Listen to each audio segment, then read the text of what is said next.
कलिकालानले दग्धान् जीवान् स्त्रातुं समुद्यतः राजचन्द्रसुधा सिन्धुर्नमस्तस्मै स्मराम्यहम् समस्तवस्तुमानाय तमोऽग्ने मितविद्विषे श्रीमते वर्धमानाय नमो नमितविद्विषे अज्ञानतिमिरान्धानां ज्ञानाञ्जनशलाकया चक्षुरुन्मीलितं येन तस्मै श्रीगुरवे नमः। सत्श्रुतने नमस्कार, તારક ત્રિપુટીને નમસ્કાર, અસીમ ઉપકારી આત્માને નમસ્કાર, માવિત્રો સમાન મુરબ્બીઓ મુમુક્ષુને નમસ્કાર. પરમ કૃપાળુ દેવ પ્રણીત વચનામૃતજી પત્રાંક 113 મુંબઈ વૈશાખ વદ 12 વિક્રમ સંવત 1946 તારીખ 15/5/1890. સુકનભાઈ શ્રી કોને લખાયો છે તે મળી શક્યું નથી. આજે આપનું એક પત્ર મળ્યું. અત્ર સમય અનુકૂળ છે તે ભણીને સમય કુશળતા ઈચ્છું છું. આજે આપનું એક પત્ર મળ્યું, પત્રની પહોંચ આપી દીધી. અત્ર સમય અનુકૂળ છે. અત્ર એટલે શું? આ સ્થળે એટલે કે અહીં જ્યાં કૃપાળુદેવ બિરાજમાન છે મુંબઈમાં, ત્યાં અત્ર એટલે સ્થળની અપેક્ષાએ આ સ્થળે, અને બીજો અર્થ છે સાથે સાથે થાય તે આ સમયે. આ સ્થળે અને આ સમયે આપણે અત્ર તત્ર સર્વત્ર કહીએ છીએ. આ સ્થળે આ સમયે, તે સ્થળે તે સમયે, સર્વ સ્થળે સર્વ સમયે. આ વિચારવા જેવું છે.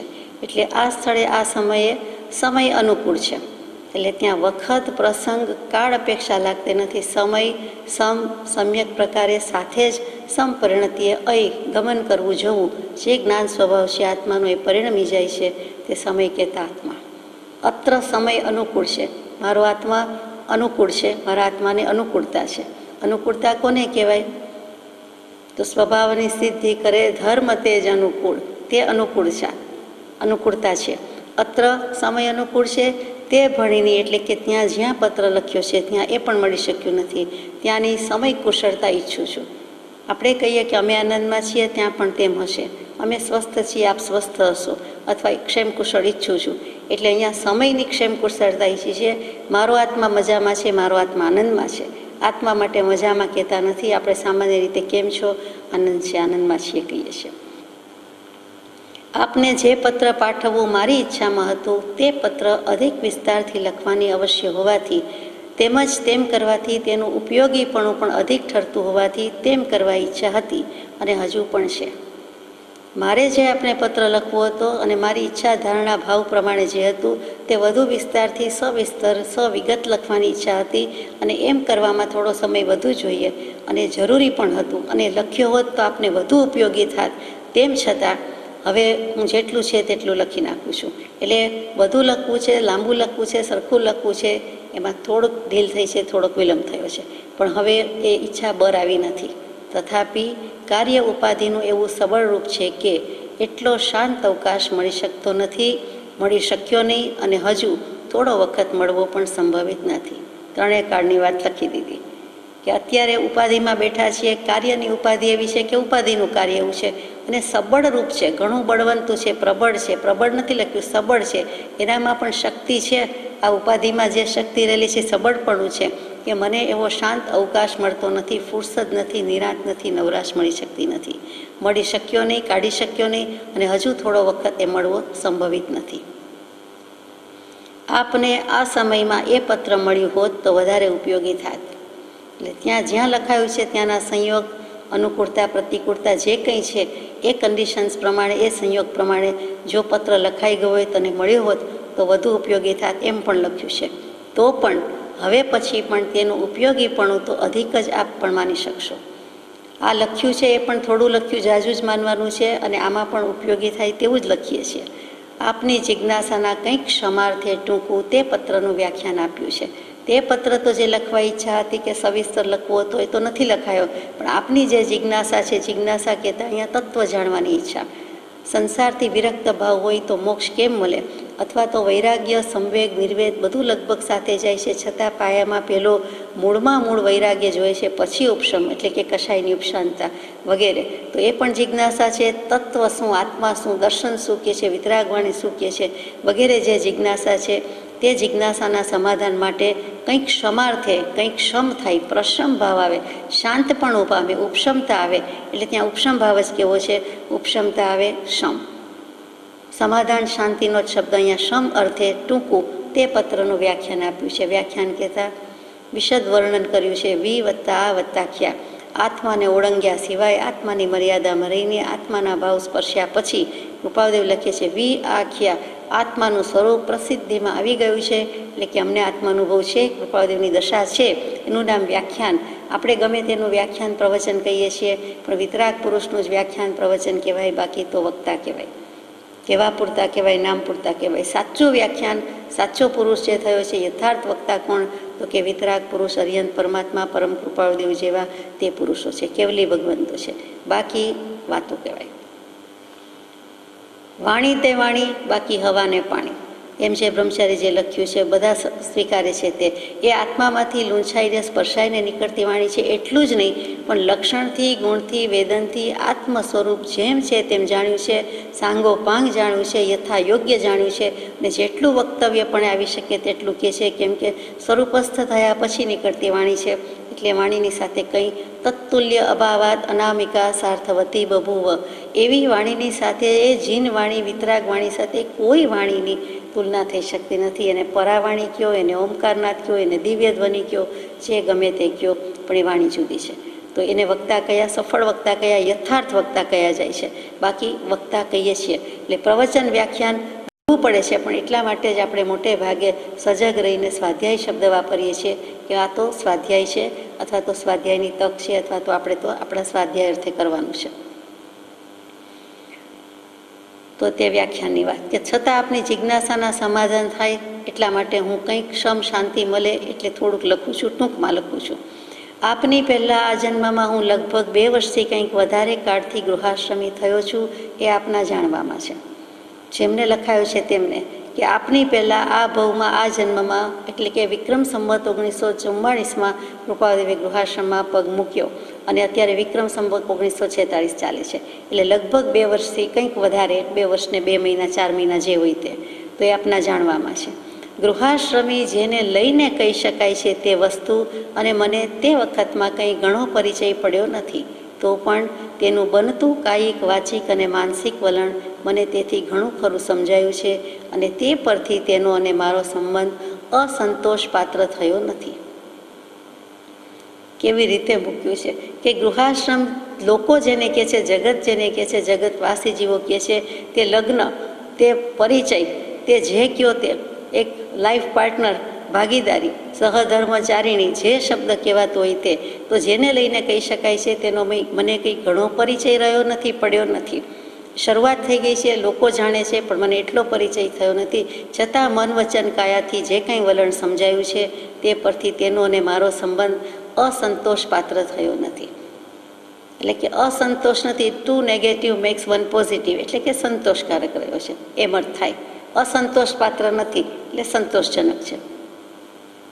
એમ જણાવવાનો હેતુ એવો છે કે ગૃહાશ્રમનું વ્યાખ્યાન સહજ માત્ર પણ આપતા તે સંબંધી વધારે અનુભવ ઉપયોગી થાય છે.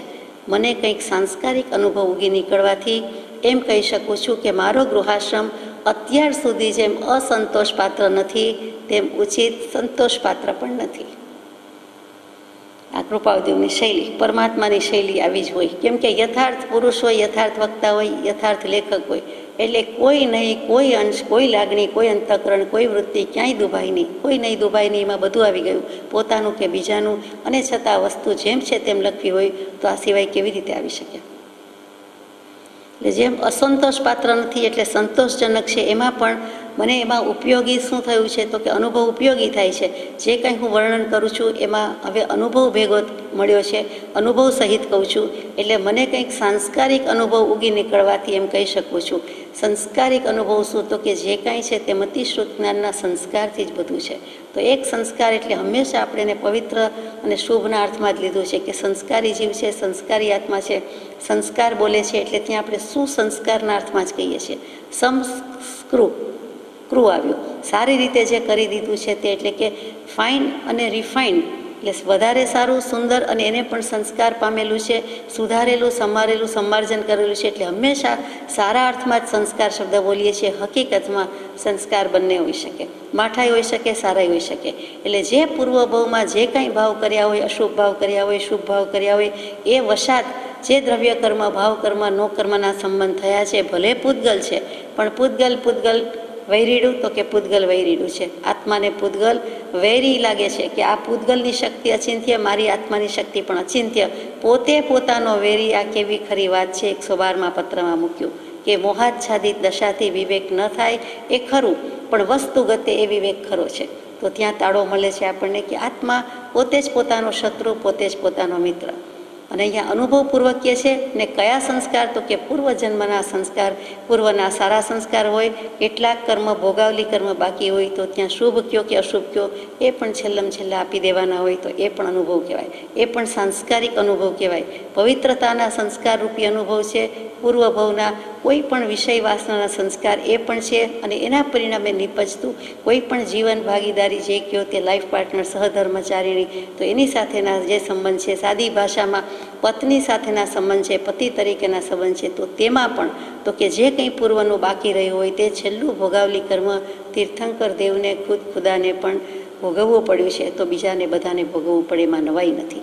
તો એ કહે છે કે મારો ગૃહાશ્રમ અત્યાર સુધી જેમ અસંતોષ પાત્ર નથી, તેમ આ સંસ્કાર ઉગી નીકળવાથી હું કહી શકું છું કે ઉચિત સંતોષ પાત્ર પણ નથી.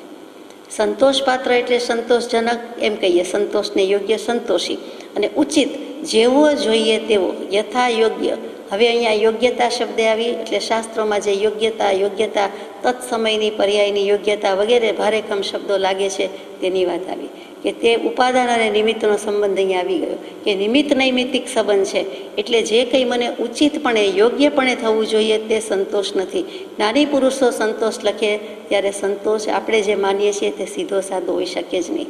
સામાન્ય ભાષામાં આપણે કહીએ કે જે હોય તેમાં સંતોષ માનવો, એટલે કે સંતોષી જીવ રાખવો, સંતુષ્ટ જીવ, સદા સુખી, કોઈ જાતનો સંકલ્પ વિકલ્પ કરવો નહીં, કોઈ જાતનું કાંઈ જ સારું માઠું કરવું નહીં. જે પરિસ્થિતિ છે તેનો સ્વીકાર, જે પાત્ર છે તેનો સ્વીકાર, જે કંઈ વક્તવ્ય હોય તેનો સ્વીકાર, જે આપણી સામે પ્રવર્તમાન નિમિત્ત હાજર હોય, અગર ન હોય, પ્રત્યક્ષપણે, પરોક્ષપણે તે બધાનો સ્વીકાર કરીએ છીએ. એ મોટામાં મોટો પુરુષાર્થ છે, એ સંતોષ છે. અને તે વખતે સ્વીકારની સાથે શુભાશુભ ભાવ નથી. શુદ્ધ સ્વભાવે સ્વીકાર કરવો, રાગ દ્વેષ રહિતપણે કરવો, કોઈ પણ પ્રકારના ગમા અણગમાના અંશ રહિત કરવો, એ મોટામાં મોટો પુરુષાર્થ છે, મોટામાં મોટી વાત છે. એ જ આત્મસિદ્ધિ છે. રાગ દ્વેષ રહિત દશા એટલે શું? આત્માનુભવમાં રાગ દ્વેષ ન હોય, રાગ રોષ ન હોય, સંકલ્પ વિકલ્પ ન હોય, તો કે તેવી રીતે ઉચિત સંતોષ પાત્ર નથી. તેવો યથાયોગ્ય રીતે થવો જોઈએ તેવો સંતોષ નથી. એટલે અહીંયા સામાજીવની પણ આવી ગઈ યોગ્યતા, પોતાની પણ આવી ગઈ. અહીંયા હંમેશા યોગ્યતાની વાત આવે એટલે ઉપાદાન અને નિમિત્ત આવે. ઉપાદાન આપણે જાણીએ છીએ પોતાની શક્તિ, નિજ ઉપાદાન જે કહીએ છીએ પોતાનું બળ તે, અને નિમિત્ત કહીએ છીએ તે પર વસ્તુ જે કોઈ સંયોગ રૂપે હાજર રહે છે તે. એટલે અહીંયા તો પર વસ્તુ સંયોગ રૂપે હાજર એટલે બીજું કોઈ નથી, પણ ઘરના જ છે, પત્નીશ્રી છે, બીજું કોઈ નથી. કેમ કે ગૃહાશ્રમની વાત લખી છે. એની સાથે સાથે પરિવારના બધા સંબંધો આવે, વ્યવસાયના સંબંધો આવે, બધું જ આવે, પણ અહીંયા ગૃહાશ્રમની વાત હોવાથી આપણે આટલું જ રાખીએ છીએ. તો એ સંતોષ પાત્ર નથી. એટલે સંતોષ રાગદ્વેષ રહિતપણે, તદ્દન વિતરાગપણે થઈ જવું જોઈએ.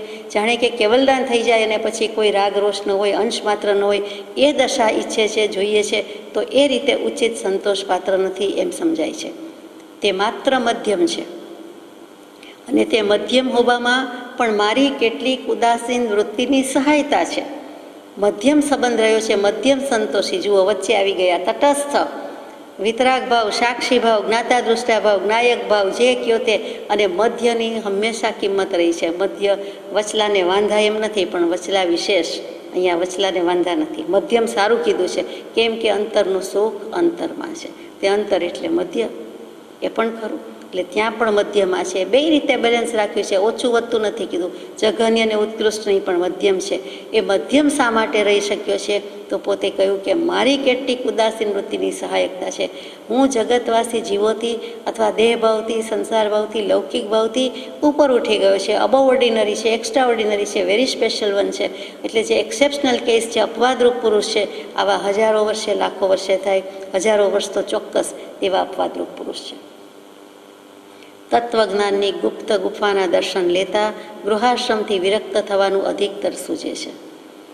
તત્વજ્ઞાનની ગુપ્ત ગુફા, હૃદયના અતલ અતિ ઊંડાણમાં જતા, દર્શન લેતા, ઝાંખરતા, અવલોકન કરતા. હમણાં જ પત્રમાં આવ્યું, આગલા પત્રમાં, ઘણું જ સૂક્ષ્મ અવલોકન રાખો. સૂક્ષ્મ અવલોકન સૂક્ષ્મ બોધ વિના થાય નહીં, સૂક્ષ્મ બોધ સૂક્ષ્મ ઉપયોગ વિના થાય નહીં, અને તે સમકિત વિના સૂક્ષ્મ બોધ હોઈ શકતો નથી. એટલે સમ્યક દર્શન તો છે જ, એમ કેવું છે.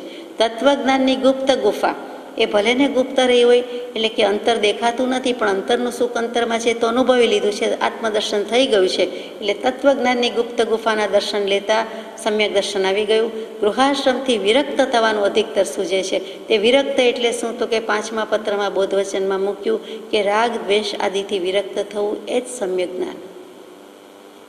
સમ્યક જ્ઞાનની વ્યાખ્યા મૂકી કે રાગ દ્વેષ આદિથી વિરક્ત થવું, એટલે રાગ દ્વેષ પણ રહ્યા નથી. ગૃહાશ્રમથી વિરક્ત થવાનું અધિકતર સૂચે છે. સંપૂર્ણપણે રાગ દ્વેષ રહિત થવાય તેવું વધારે સૂચે છે. સમ્યક દર્શન થયું છે એટલે તરત જ તે જ સમયે સમ્યક જ્ઞાન થઈ ગયું. એટલે અહીંયા વિરક્ત કહી દીધું, એમાં સમ્યક જ્ઞાન લઈ લીધું છે. હવે વધુમાં વધુ સમય અથવા તો સંપૂર્ણ સમય તેમ જ રહેવાય, એટલે કે સમ્યક ચારિત્રમાં કેમ રહેવાય એ એમની ભાવના દર્શાવી છે. અને ખચિત તે તત્વજ્ઞાનનો વિવેકપણાને ઉગ્યો હતો. ખચિત, ચોક્કસ, અવશ્ય, નિશ્ચયપૂર્વક કહે છે, નિર્ધારપૂર્વક કહે છે, નિશ્ચય સમ્યક દર્શનપૂર્વક કહે છે કે તત્વજ્ઞાનનો વિવેક જે થવો જોઈએ તેમને થઈ ગયો છે. દેહ અને આત્મા અમે જુદા જાણ્યા છીએ, વિશેષપણે વેચી લીધા છે. દેહ તે દેહ, આત્મા તે આત્મા, સ્વ તે સ્વ, પર તે પર. વિવેકની વ્યાખ્યા પણ આપણે કરી છે, કઈ કીધી છે, કૃપાદેવે લખી છે તે જ 51મા પાઠમાં, કે અજ્ઞાન અને અદર્શને આત્માને ઘેરી લઈ અને તેને અસત પ્રવૃત્તિમાં રોક્યો છે, અથવા તો ઝેર થઈ ગયું છે, સંસાર ભાવમાં રોક્યો છે. પણ તેને જ્ઞાન અને દર્શનથી ભાવ અમૃતમાં લાવવો, તેનું નામ વિવેક છે. એટલે ત્યાં ભાવ અમૃતમાં તો આવી ગયા. અમૃત ક્યાંથી પ્રવહે છે? અંતરમાં છે, આત્મામાં છે, બીજેથી થોડું આવે છે. મુખરસ સુધારસ શું છે? પોતાના જ શરીરમાં, પોતાના જ મુખમાં છે, બીજે તો છે નહીં. તો જેવો આત્માનો આનંદ આવે છે તે જ વખતે એને સુધારસની પ્રાપ્તિ થઈ જાય છે, મુખરસમાં વહેતું થઈ જાય છે. અનુભવને હિસાબે આત્માના અમૃતની ધારા શરૂ થઈ જાય છે. અને તે કેવું છે કે તે તો અમને થઈ ચૂક્યો છે, ઉગ્યો હતો, પણ આ કાળમાં બળવત્તર અનિષ્ટપણાને લીધે, તેને યથાયોગ્ય સમાધિ સંઘની અપ્રાપ્તિને લીધે તે વિવેકને મહાખેદની સાથે ગૌણ કરવો પડ્યો. એક બાજુ જ્ઞાનધારા તો ચાલુ જ છે, સાથે સાથે કર્મધારા પણ બધાની ચાલે છે પોતાની. એટલે જ્ઞાનધારાના અંશ બળવત્તર હોય ત્યારે કર્મધારાના ઓછા હોય, કર્મધારાના બળવાન થાય ત્યારે જ્ઞાનધારાના ઓછા થાય, એમ સામસામું થાય છે. છેક શૈલેષીકરણની પ્રક્રિયા 14મા ગુણસ્થાને કે એટલે કે કેવલ જ્ઞાન પછી કરે છે.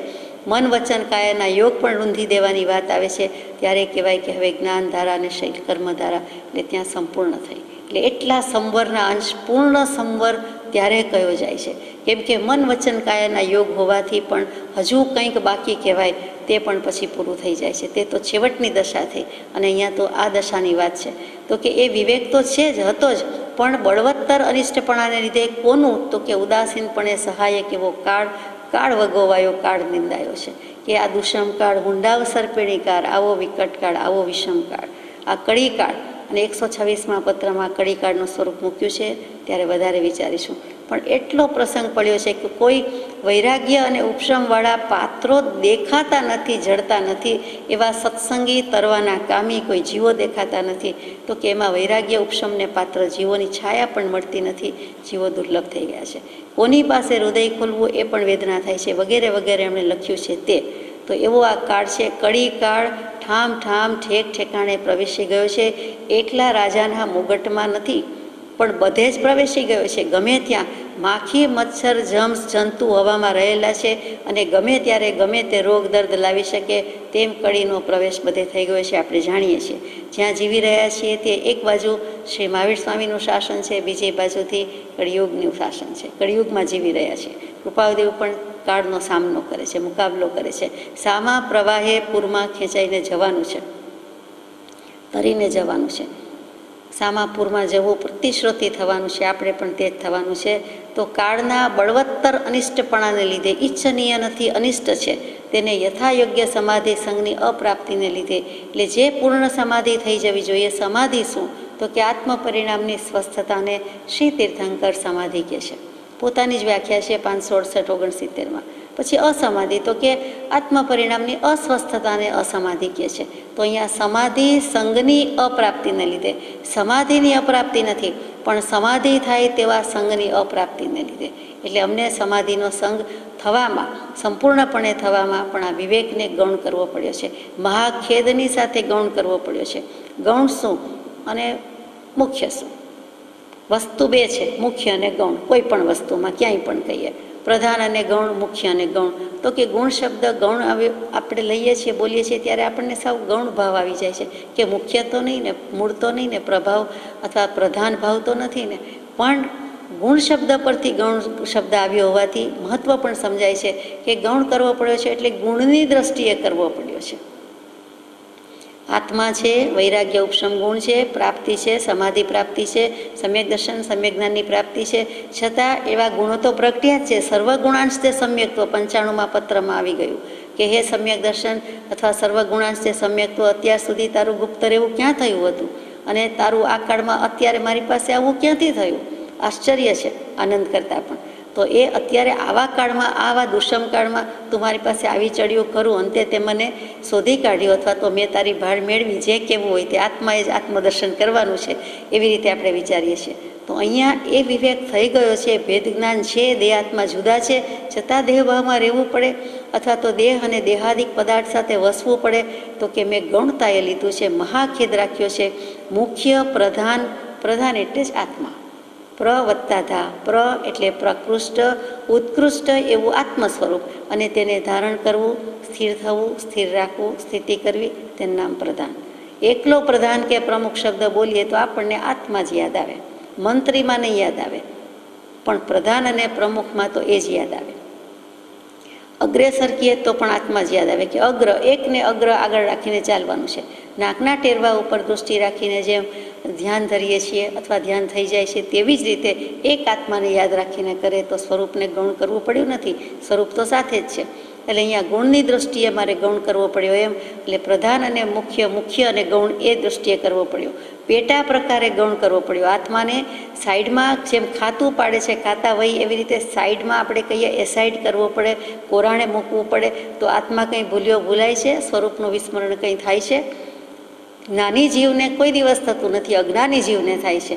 તો ત્યાં એમણે આ રીતે પણ મૂક્યું છે કે અમુખ્યતાએ મારે આવું કરવું પડ્યું છે, અપ્રધાનતાએ આવું કરવું પડ્યું છે, મારે એ ભાવથી સેજ ઉતરવું પડ્યું છે.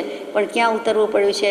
તો કે વિવેક છે, ભેદ જ્ઞાન છે, એ ભાવ, આત્મભાવ, સ્વભાવ બધું મેન્ટેન કરવું છે. પણ આ વસ્તુ જ એવી છે કે રાગાદિક બુદ્ધિ કે વિકલ્પ સિવાય એ થઈ શકે નહીં. અને આ વસ્તુને માટે એમણે ચોખ્ખે ચણક લખી દીધું છે કે ત્યાં રાગ ભાવ ભલે છેલ્લા હોય, ઉદય છે, સંસ્કારિક કીધા છે, પૂર્વના સંસ્કાર વશાત જે ભોગાવલી કર્મ છે, એટલે ત્યાં રાગ રહિતપણે થઈ શકતું નથી. એટલે આવી રીતે લખ્યું છે, એમ સમજાય છે કે વિવેકને મહાખેદની સાથે ગૌણ કરવો પડ્યો છે.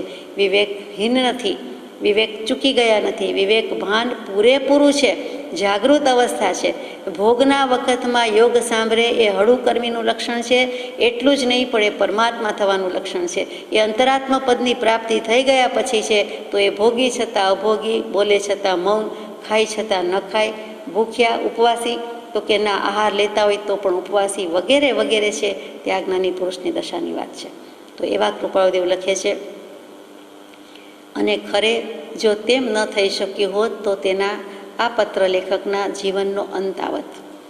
જો મેં આવું ન કર્યું હોત તો આ પત્ર લેખક એટલે કે પોતે પોતાના જીવનનો અંત આવી જાત એમ કહે છે. એટલે અહીંયા આત્મવિલોપન, આત્મહત્યા એ તો પ્રશ્ન ઉઠતો જ નથી.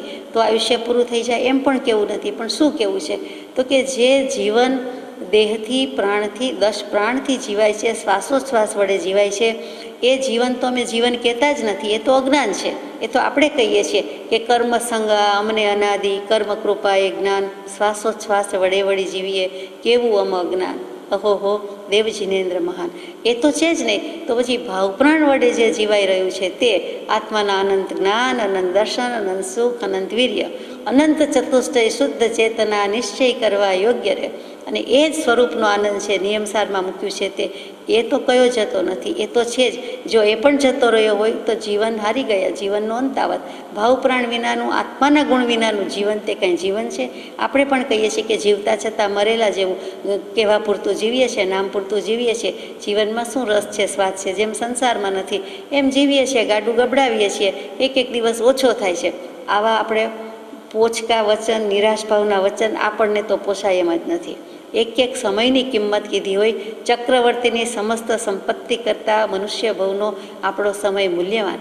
અને એને આપણે એમ કહી દઈએ કે એક દિવસ કાઢીએ છીએ કે ઓછો થાય છે, ઓછો કરીએ છીએ, એ પાલવે એમ જ નથી. એક સમય પણ આડોઅવળો ન થવો જોઈએ, એક સેકન્ડ પણ નહીં. એક સમયનું આયુષ્ય હોય તો એ કૃપાળુદેવી કહે છે કે તે સમયે પણ તું સમ્યક દર્શન ન કરી શકે, તું સ્થિરતા ન અનુભવી શકે, યથાર્થનો અનુભવ છે, પોતાનો અનુભવ છે, કાંઈ બહારગામથી લાવવાનું છે, બીજેથી લાવવાનું છે, પોતે જે સ્વરૂપે છે એનું શા માટે વિસ્મરણ થાય અને એનો અનુભવ કેમ ન થાય? એવા કુમારી ભળ્યા ટંકોત્કીર્ણ વચન છે. તો એ ચોક્કસ થઈ શકે છે. એક સમયનું આયુષ્ય હોય તો પણ થાય, એક મિનિટનું હોય તો પણ થાય, અને ગમે તેવું દુર્નિમિત્ત હોય પણ જ્યાં સુધી તે નહીં થાય ત્યાં સુધી હે જીવ તારો છૂટકો થનાર નથી. એમ અંતરાત્માનો અવાજ કહે છે, કૃપાળુદેવ પોતે લખે છે. એટલે જીવનનો અંત એટલે આપણે એ રીતે સમજવાનું છે. જે વિવેકને મહાખેદની સાથે ગૌણ કરવો પડ્યો છે તે વિવેકમાં જ ચિત્તવૃત્તિ પ્રસન્ન રહી જાય છે. બાહ્ય તેની પ્રાધાન્યતા નથી રાખી શકાતી, એ માટે અકથ્ય ખેદ થાય છે. આ વિવેકને, આત્મજ્ઞાનને, ભેદજ્ઞાનને મહાખેદ સાથે ગૌણ કરવો પડ્યો છે. ગુણને એક બાજુ રાખી દીધા છે. જે થોડાક વખત માટે પણ જે સાઈડમાં મૂકવું પડ્યું છે તે વિવેકમાં જ જો અમે હોઈએ તો ચિત્તવૃત્તિ પ્રસન્ન રહી જાય છે, એટલે કે પ્રસન્ન થઈ જાય છે. એમાં અમારી પ્રસન્નતા પૂરેપૂરી રહે છે.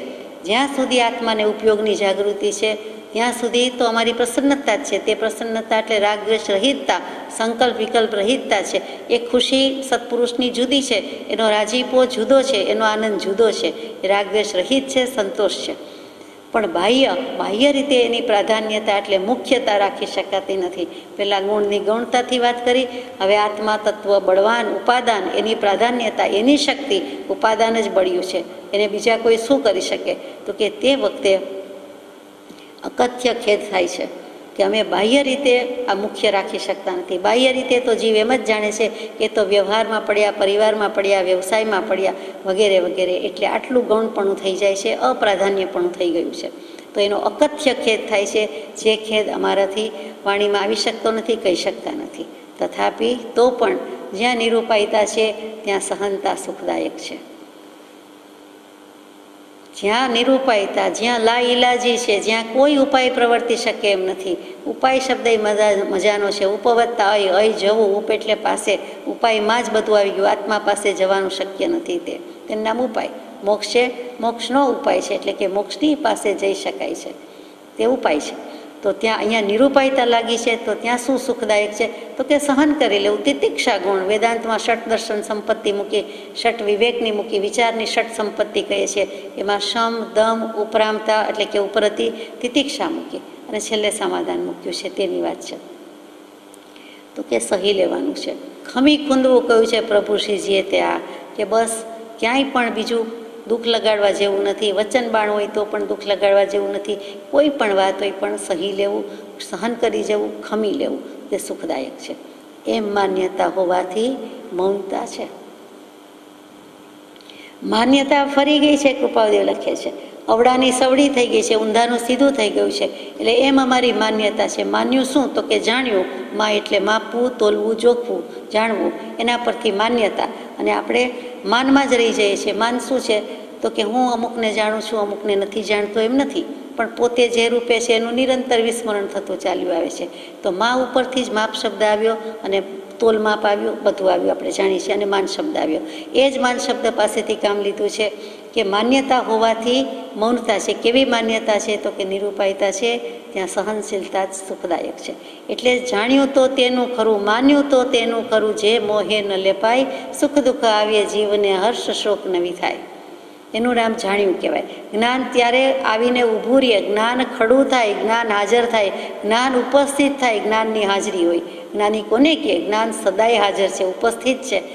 સાચાને ખોટું કહે, દોરડાને સાપ કહે તો જ્ઞાનીનું જ્ઞાન સાચું, સાપને દોરડું કહે તો જ્ઞાનીનું જ્ઞાન સાચું. આ ઉપાદાનની નિજ શક્તિ, બળવાન શક્તિ એવું ઉપાદાન, આ ઉપાદાનની બલવત્તરતા. એટલે ભલે આમ હોય પણ અમારી માન્યતામાં ફરી ગયું છે, અભિપ્રાયમાં બદલો આવી ગયો છે, બુદ્ધિ જુદું કહે છે, દેહ જુદું કરે છે. એ માન્યતા હોવાથી મૌનતા છે. મૌનતા શું? તો કે મૌન એટલે જાણવું. ઇંગ્લિશમાં ધ મૂન કહીએ તો ચંદ્ર, બરોબર, પણ અહીંયા મૂન ધાતુ છે સંસ્કૃતમાં, એના એક ક્રિયાપદનો અર્થ છે જાણવું. જાણવું એટલે આત્મજ્ઞાન. ત્યાં મુનિપણું તે સાચા ગુરુ હોય. એ મુનિપણું શું કામ છે? દ્રવ્યથી, ભાવથી સાધુપણું એ પછી છે, પણ મૂન એટલે જાણવું, એટલે આત્મજ્ઞાન થયું એટલે તે મુનિ કહેવાય. શું કામ? તો કે જાણી લીધો. આત્માને જાણવાનો હતો એ જાણી લીધો, અને તેને આપણે સાચા ગુરુ કહીએ, બીજાને કહેતા નથી. તો માન્યતા બદલાઈ ગઈ છે, સમ્યક દર્શન થઈ ગયું છે. વિપરીત બુદ્ધિ, વિપરીત અધ્યવસાય એ શબ્દ બોલવો હવે ગમે તેવો નથી. એ મોહાચ્છાદિત દશાથી તો નીકળી ગયા છે, પર થઈ ગયા છે, વિવેક તો થઈ ગયો છે, આત્મજ્ઞાન થઈ ગયું છે, એટલે મૌનતા છે. એટલે માન્યતા બદલાઈ ગઈ હોવાથી, સમ્યક દર્શન હોવાથી, અથવા તો આ માન્યતા સવડી હોવાથી અમને આત્મજ્ઞાન છે, સમ્યક દર્શન છે એમ ચોખ્ખું કહી દીધું.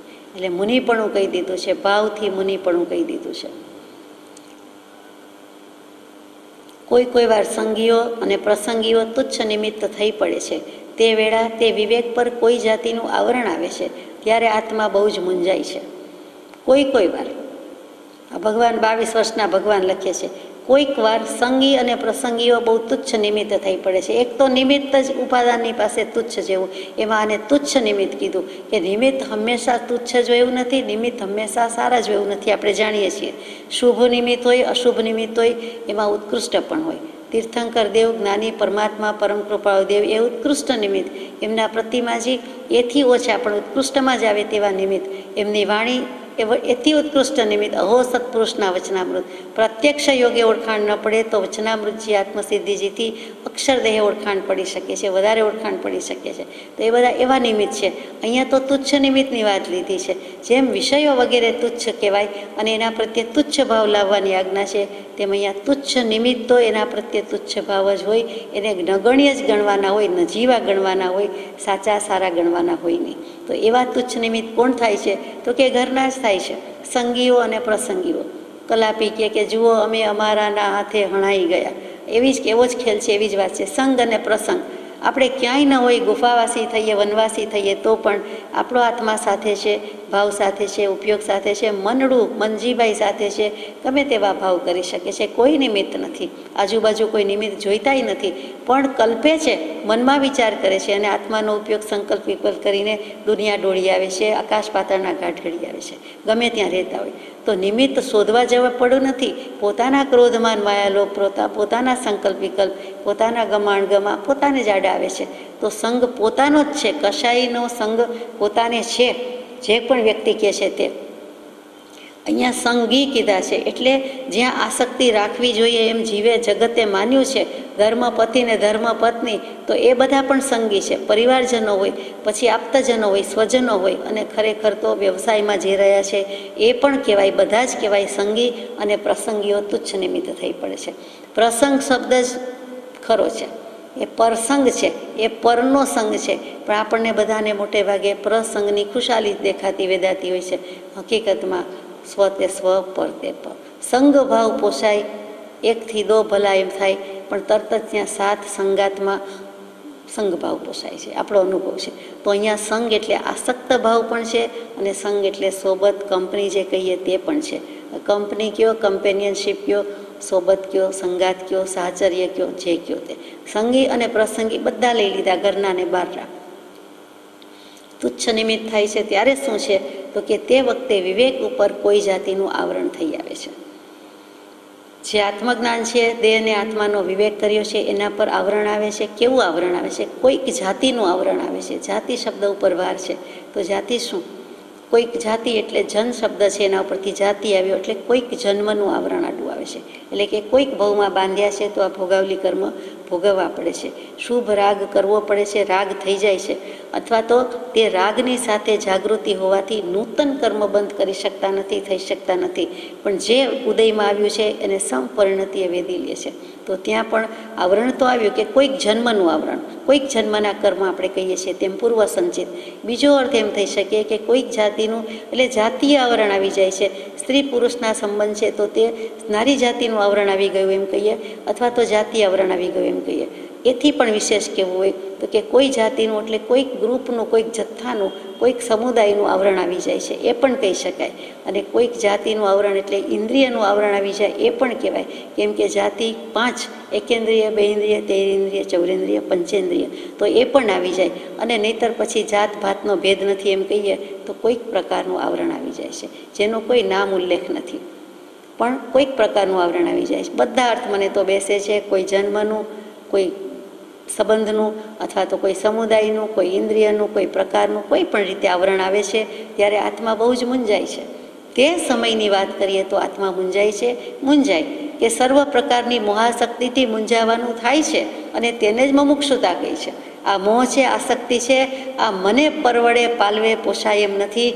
આ રાગાદિક બુદ્ધિ વિકલ્પ જે કાંઈ છે તે મારા નથી. તેથી જોનારો જાણનારો જુદો છું. જે પુરુષને આટલું જ્ઞાન હોય, ભાન હોય, સંકલ્પ વિકલ્પથી ન્યારો હોય એમ જોઈ લીધું હોય, જે ઇન્દ્રિયોથી જુદો, ગતિથી જુદો, શરીરથી જુદો, પ્રાણથી જુદો, પંચકોશથી જુદો, અને સ્વપ્ન અવસ્થા, જાગૃત અવસ્થા, જે કોઈ અવસ્થા કયો તે સુષુપ્ત અવસ્થા, એનો પણ હું સાક્ષી છું, એવો સાક્ષી ભાવ વેચતો પુરુષ બીજું શું લખે, બીજું શું કહે?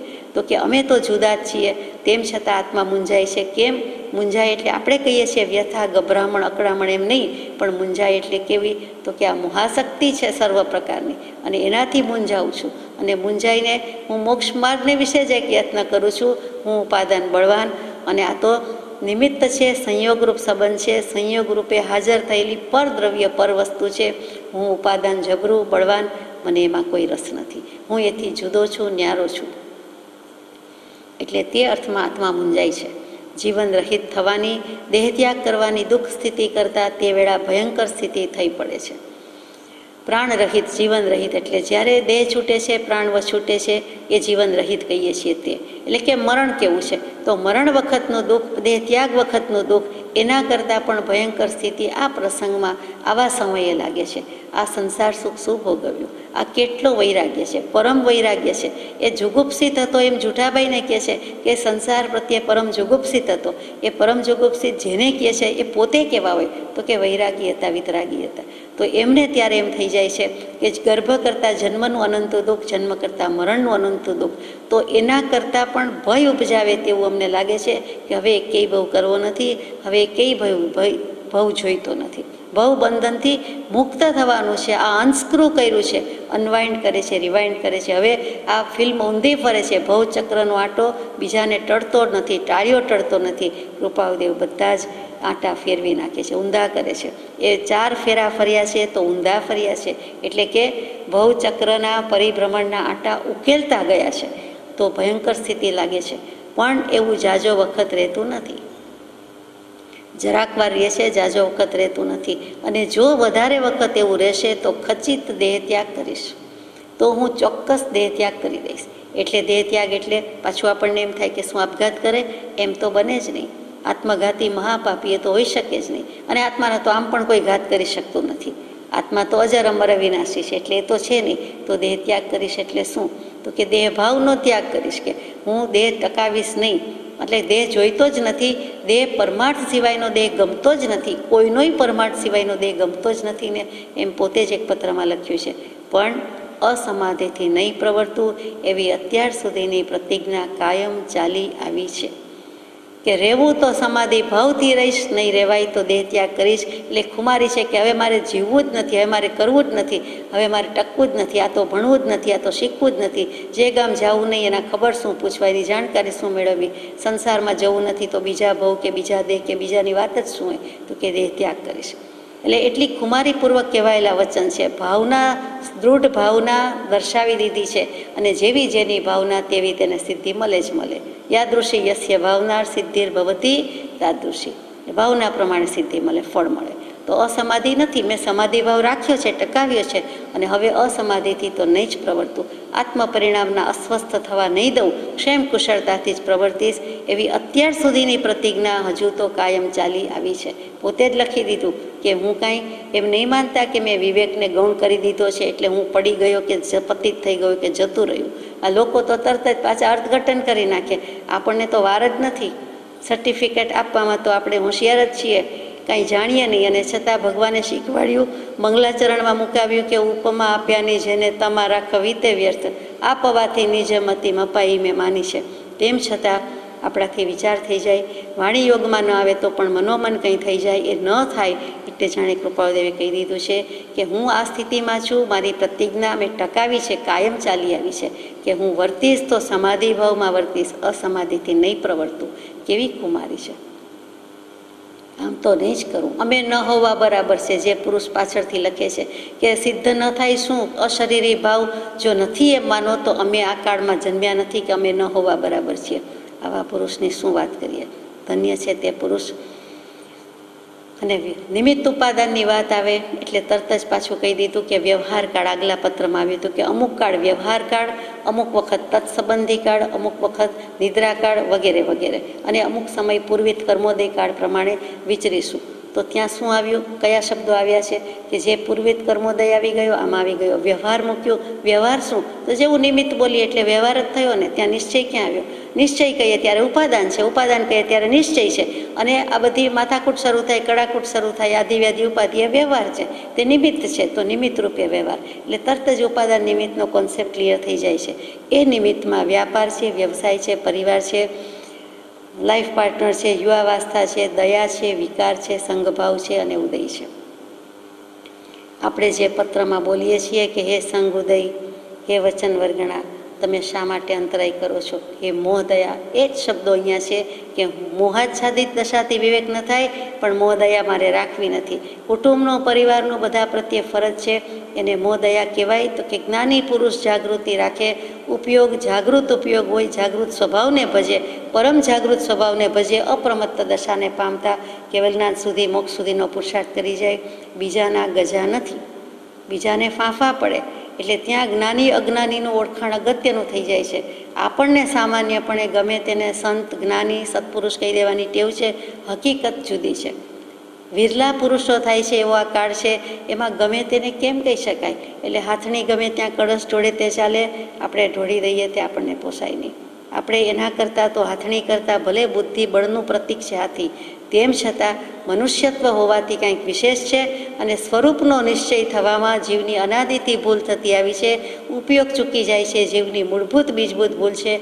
જો એમ ન હોય તો મહાવીર સ્વામી જેવાને સર્વસંગ પરિત્યાગ પછી 12.5 વર્ષ સુધી પુરુષાર્થ કરવો પડ્યો કેવલ જ્ઞાન માટે. ઋષભદેવ પ્રભુને 1000 વર્ષ સુધી પુરુષાર્થ કરવો પડે, તો પછી બીજા બધા જીવને એમ થઈ જાય? તો એ પણ વિચારવા જેવું છે. ઘણો વિવેક માગી લે છે આપણી પાસેથી કે સાચાને સાચું કહેવું, ખોટાને ખોટું કહેવું.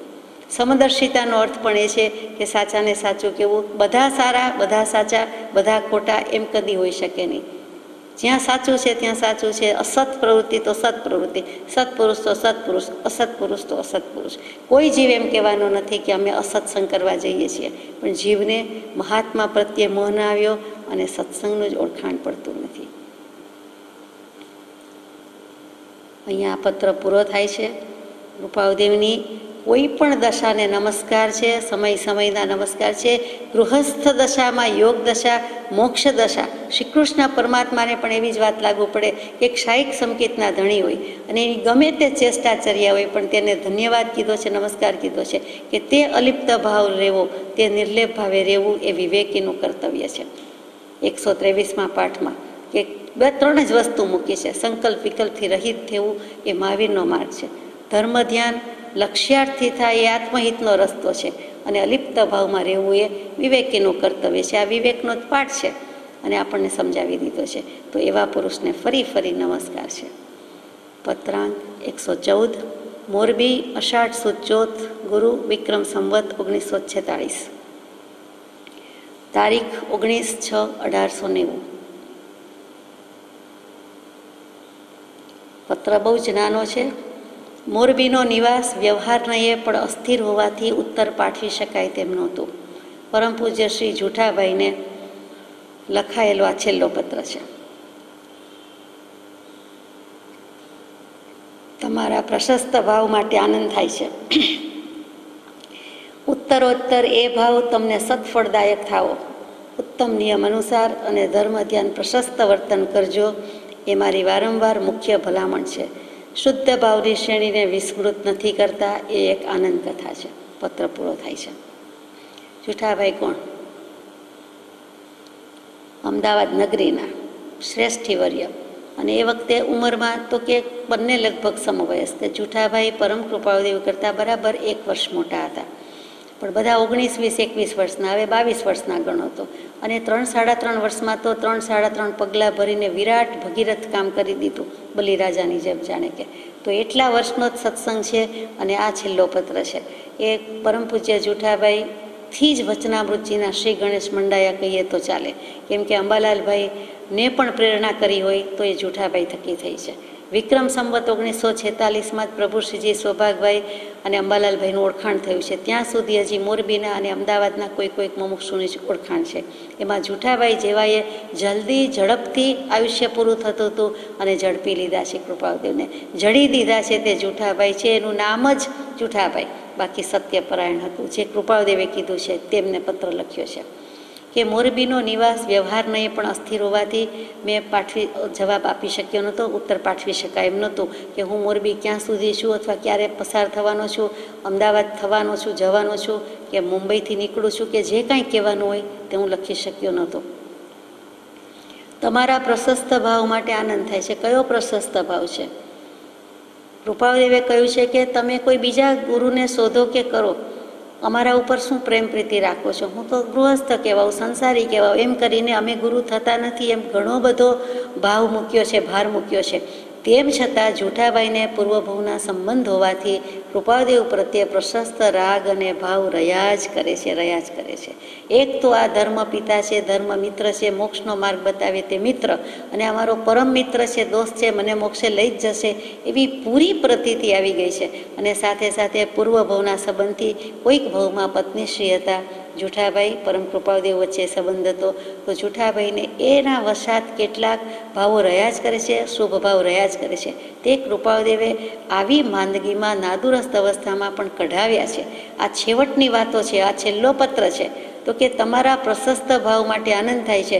અમે કહીને થાક્યા નથી, લખ્યા જ કર્યું છે, રૂબરૂ પણ સમજાવ્યું છે. બીજ જ્ઞાનની પ્રાપ્તિ થઈ ગઈ છે, બોધ બીજની પ્રાપ્તિ છે. સ્વરૂપનું ભાન જુઠાભાઈને મોરબીના સત્સંગમાં પ્રગટાવી દીધે છે. પછીની આ વાત છે અને કહે છે કે તમારો પ્રશસ્ત ભાવ માટે આનંદ છે. તમે ન રહી શકતા હોય, તમને ન ચાલતું હોય તો તમે પ્રત્યેક લઘુ કાર્યમાં અમે સમીપ જ છીએ એમ સંભાળો, પાસે જ છીએ એમ રાખો. તેમ છતાં માનતા નથી, માની શકતા નથી, બહુ જ લાગે છે, કારણ કે સામું શરીર પડ્યું છે. તો કહે છે કે ચલો મારું ખભે રખણું ત્યાં હતું એ તમે ઉઠજો, વાપરજો. તમને એમ સાંત્વન રહે. નાના બાળકને એનો ગાભો ગમતો હોય, કંઈક નાની શાલ ગમતી હોય, કંઈક કટકો બટકો વાલો હોય, તો વ્યસન થઈ ગયું હોય, માની રક્ષણ એને મળતું હોય, તો કહે છે અહીંયા પણ એને કોઈ મોક્ષદાયી ધર્મ પિતાનું રક્ષણ મળતું હોય એવો ભાવ છે. બીજો કોઈ ગલત ભાવ નથી, અપરાધ ભાવ નથી. તો કૃપાળદેવે એ પણ છૂટ આપી. અને પછી કહે છે કે પ્રશસ્ત ભાવ માટે આનંદ થાય છે. જ્યાં સુધી ગૌતમ સ્વામીને પણ કેવલ જ્ઞાન નહોતું તો મહાવીર પ્રભુ ઉપર પ્રશસ્ત રાગ હતો. તે શુભ રાગ છે. પ્રશસ્તનો એક અર્થ શુદ્ધ પણ થાય છે, પ્રશંસા કરવા યોગ્ય.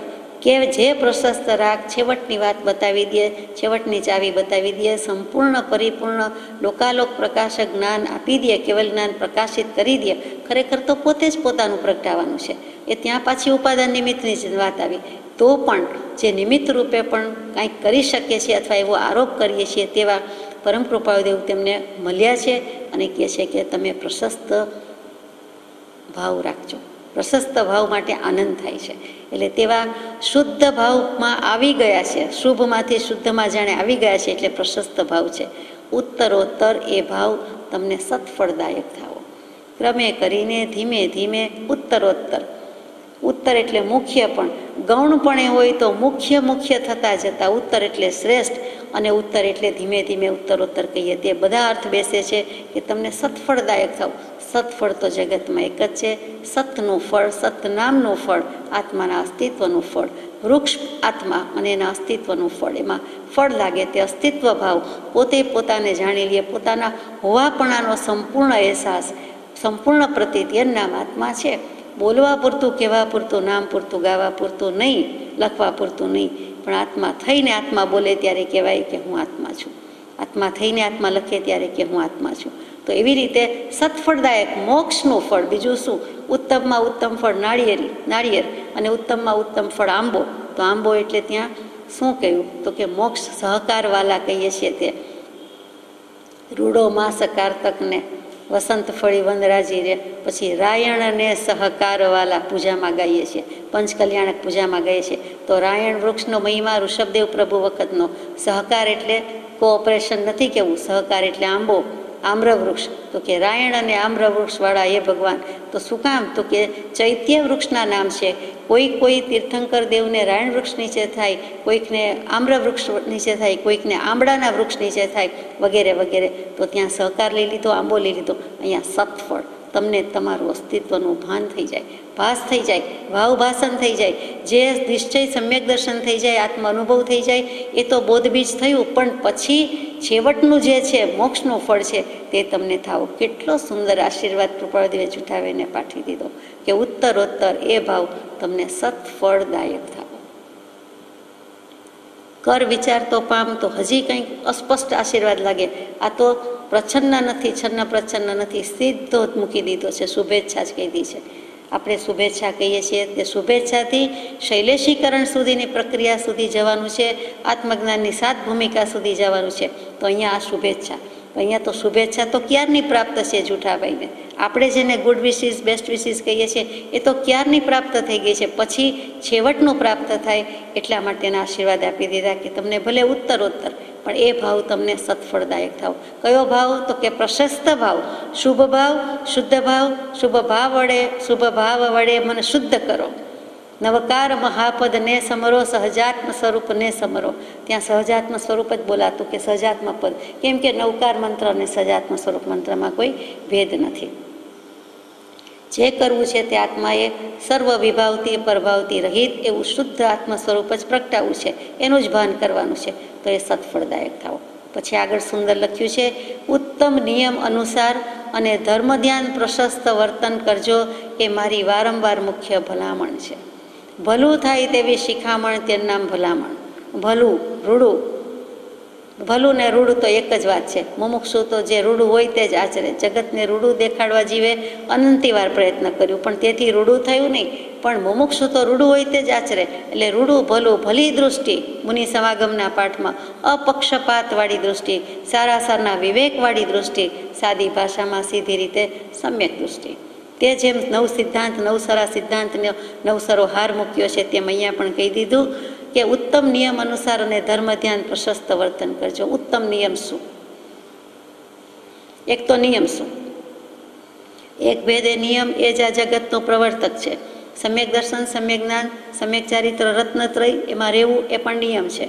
નિશ્ચિતપણે કંટ્રોલ રાખવો એ પણ નિયમ છે. આપણે નિયમનો બહુ સીધો સાદો અર્થ કર્યો છે કે યમ અને નિયમ.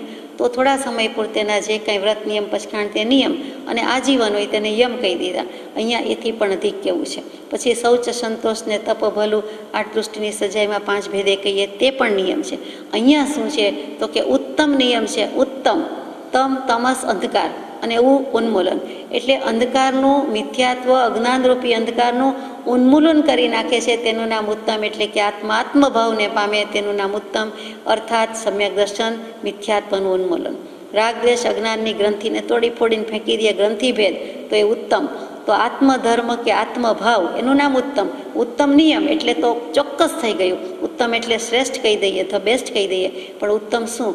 તો કે અંધકારનો નાશ. તો અંધકાર આપણને કયો નડે છે? ઇલેક્ટ્રિસિટીમાં વિદ્યુત શક્તિ છે, એમાં જે પાવર છે એ શક્તિ છે, એને કારણે પ્રકાશ તો મળે છે, સૂર્યચંદ્રનો મળે છે, અગ્નિનો મળે છે, અને વિદ્યુતનો મળે છે, અને હીરામોતનો મળે છે. અહીંયા કયો પ્રકાશ છે?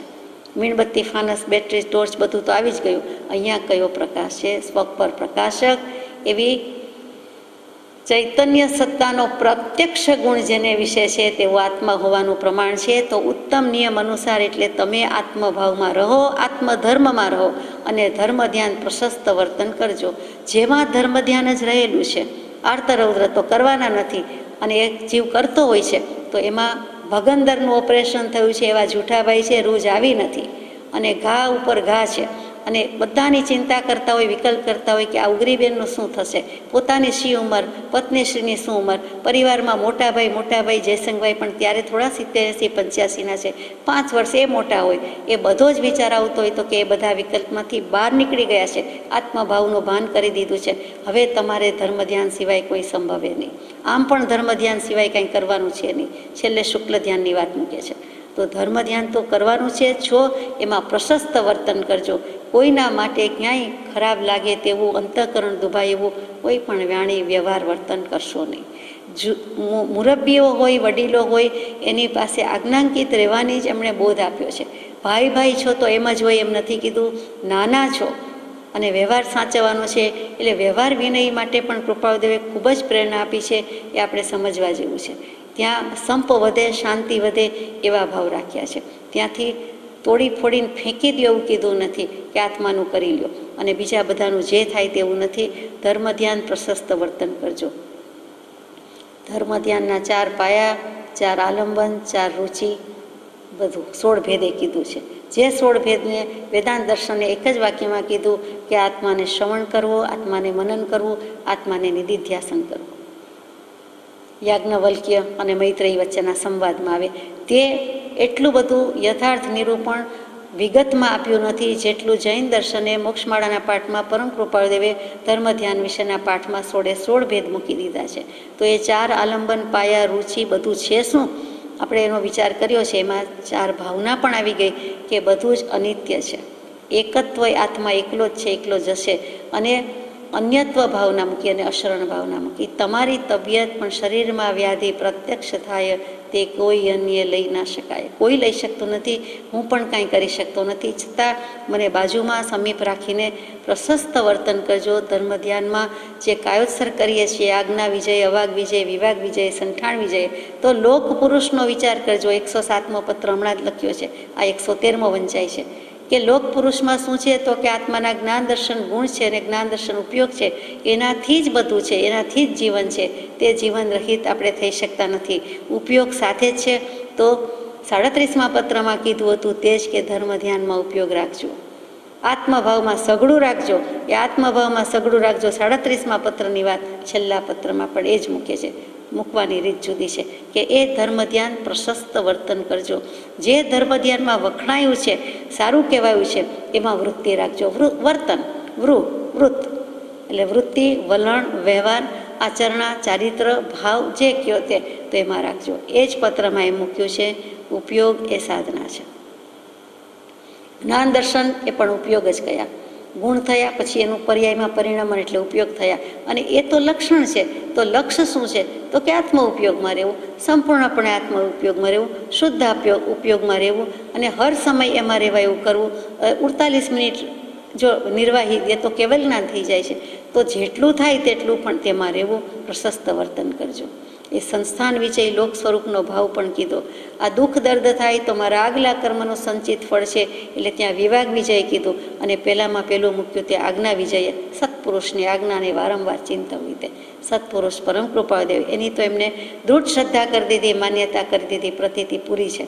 તો કે હવે એની આજ્ઞા શું તો કે આત્મામાં રહેવું. આ વત્તા જ્ઞા એટલે જાણવું, ના એટલે આત્મામાં, આ એટલે બધી રીતે, આ એટલે ચારે તરફથી બધી રીતે મર્યાદાપૂર્વક, અને જ્ઞા એટલે જાણવું.